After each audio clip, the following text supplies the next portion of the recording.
North Hollywood Elementary School sees pride flag burned before pride event.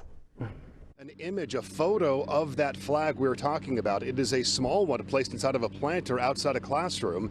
We're zooming in so you can see it a bit better. It's unclear, of course, who burned it, but it's part of a deeper divide here at Saticoy. The topic itself isn't unique. Should pride and LGBTQ issues be taught in grade school? Pride Month begins tomorrow, and on Friday here at the school, they're planning a Pride Day assembly.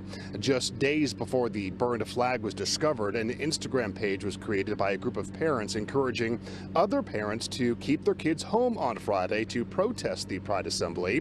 Organizers of the parent protest say the event has caused outrage.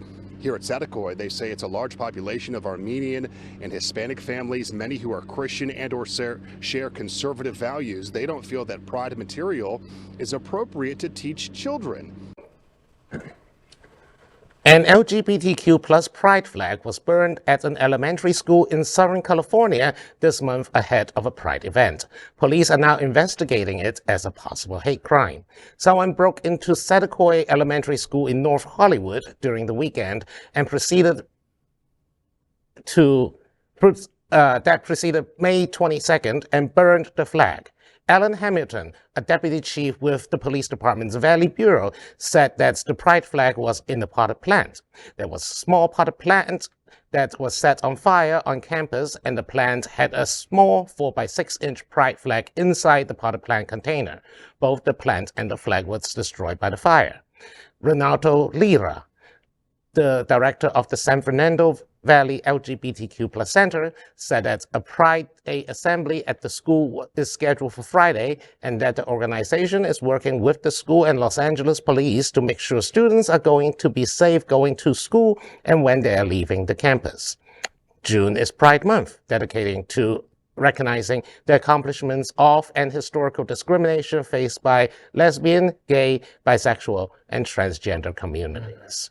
Now, let's open by saying that this happened in California, deep blue states, deep blue country, in a very liberal slice of the United States. So this hate is not just permeating, Ron DeSantis' Florida. This is going to California. This is going to many other places where normally this does not happen. And guess what? This is caused by, again, the news clip says, parents who are being manipulated by hysterical reports. And now they are trying to enforce this quote-unquote parental choice, except that it's not really a choice. It's for other people to basically just stomp on other people. Yeah, I mean, what we're finding, okay, the issue, which is just like, it's mind-boggling to me, okay, because we're banning the ability to have a conversation about the LGBTQ plus community. We're not talking about teaching kids about how to have gay sex. You know what I mean? Lesbian sex. That's not what, I don't think any of us in our LGBTQ plus community is trying to say that. That's not what we're doing. But what we are saying is that you get to acknowledge that we exist in the world, that we are a part of this community, that we are a part of this society, that we're an active contributing, portion of our society. And when you are eliminating us from the conversation, you are teaching hate, you are teaching, discrimination, you are teaching these things. And listen, guys, the reality of it is that we've been lying about the tooth fairy for a long time. And also, Santa, like, come on, we know how to say things to kids in a way that doesn't disclose the full picture. Okay. And I'm totally for like sitting down and having a healthy, productive conversation of what that looks like for LGBT and also for the hetero community who is so concerned. I would love to sit down and let's lay it out and let's be effective in our conversation. But one thing that I am not for, and that is for the elimination of our existence. Right, censorship. This made me think about that recent story. I don't know if you heard, there was a sign in front of a repair shop,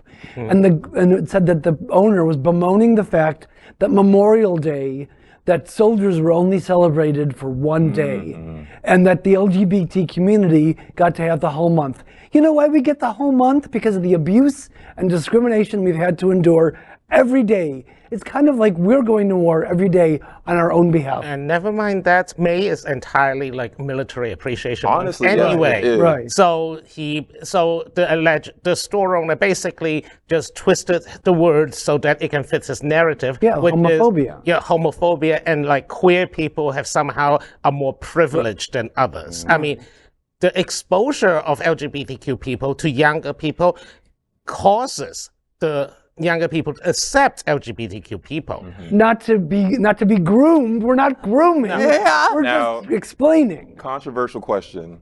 I'm a parent at the school, and I'm saying, wow, because of the introduction of all this queer celebration, violence is now being brought to the environment. Should we just remove the queer celebration to protect our children? What is your response to that?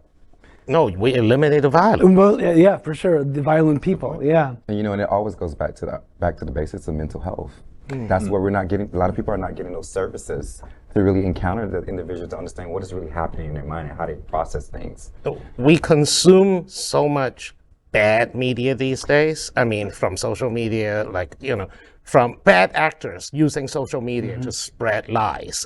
I mean, this whole quote unquote, the whole tactic of quote unquote, our post-sexualization of children, this is just a thing that just created out of whole cloth. Just because we're talking about queer topic does not mean we are talking about sex. They try to conflate sexual orientation with sexual education. They're two different things. And I want to touch on Bonnie's question again, because I think it's really important, and we kind of glossed over it, but it's not as easy to just remove the violence, right? And so when you're a parent and I understand that question very deeply. I have little nieces and nephews who I love, and I'm concerned about their presence in their schools these days, and they're not my kids, but they're my babies. They're my babies. So what protects them? And the fact that we're even having that conversation then takes us, and because this is like that Pandora box that opens, right? And then we're talking about sensible, gun reform, Right. and We then we're should. talking about these things. So like, what came first, the chicken or the egg? And back in the day, before when we were talking about the civil rights movement, it wasn't safe for brown and black babies to go to school. And so what did we do then? No, we all walked into the fire. And it's like, I just think that we're at this moment where we're in the fire, guys. And the only way out is through. That is very good. We are Queer News Tonight, the world's first and only live daily LGBTQ+ evening news show from Happening Out Television Network. In the model of PBS and NPR, we educate, inform, and entertain by supporting the 10 pillars of the LGBTQ+ community, with more than 100,000 a week watching on Roku, Apple Television, and other channels. To keep the stories going, we accept donations with 100% transparency. Stay updated and live authentically with Queer News Tonight.